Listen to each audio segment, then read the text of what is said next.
finish on slide 379 by saying that if you don't, you simply look at how difficult for the addicted to get rid of the addiction, meaning that people do not realize they're addicted to thinking. You have to stop thinking before you can understand Maya. Is it clear? It's not about intellectual reasoning here. It's about you being able to say, I have no thoughts.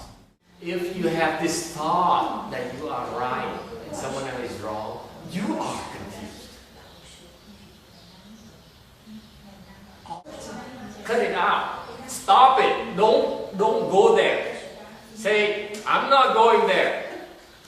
Okay? Is it clear?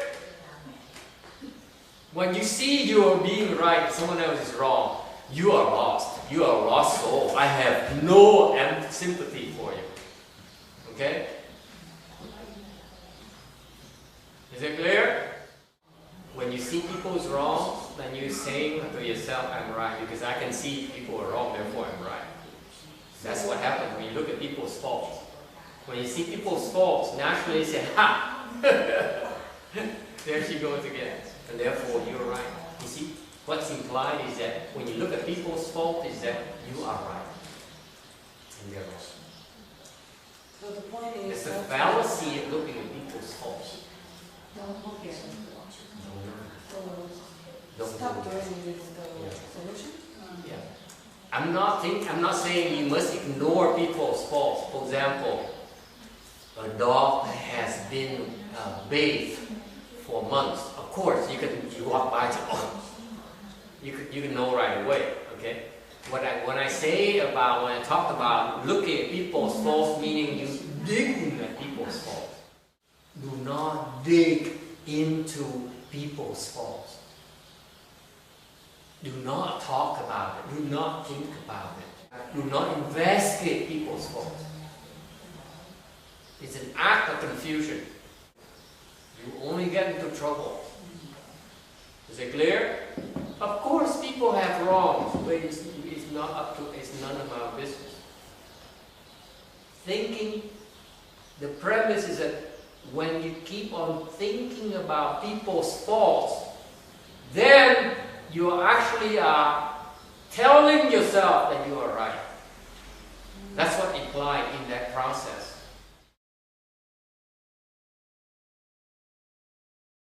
What you do is you look at your own faults. This is very important in Mahayana. You look at your own faults. The first thing to do is don't look at people's faults. Don't think about it. Don't talk about it. Don't analyze it. Don't investigate it. Is it clear?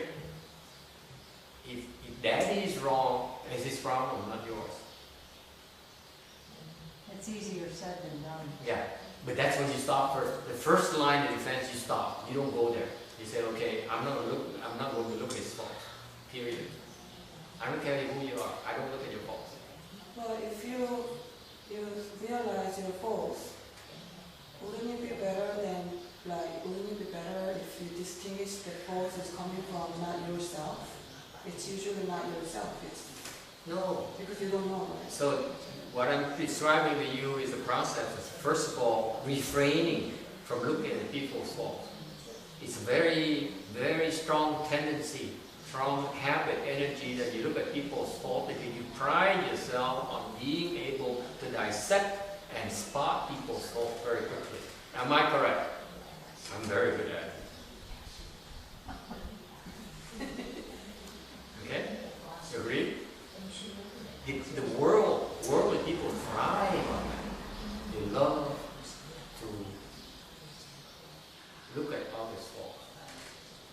And cultivators just do just the exact opposite. We stop. You see, we don't do it. Because it's self-defeating. You cannot win when you do it. You only win. And people in the world don't know. But you do know. That's why you don't do it. Why? Because it's addictive. You can't stop. You can't stop.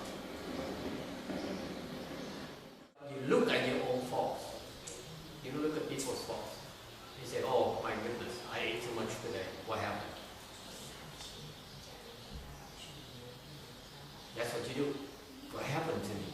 What made me age too? And you look at it, and eventually you see why.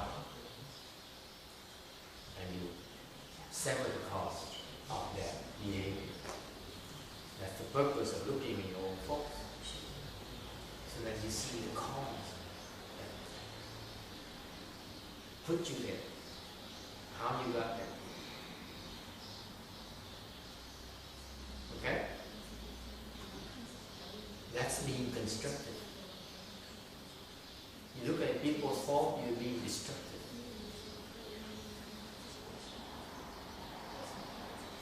Okay? When you look at your own fault, you stop yourself from destroying yourself. That's your being constructive. You see a big difference?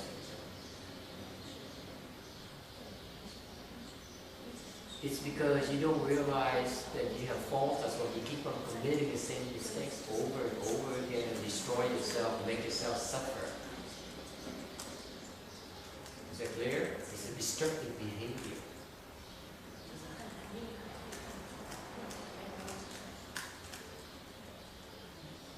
So by looking at your own faults and not complaining about other people's faults, okay, you are being constructive. You're not destroying anyone, and you're preventing yourself from you're preventing yourself from destroying your own self. Is it clear? It's so fundamental, and yet people don't understand.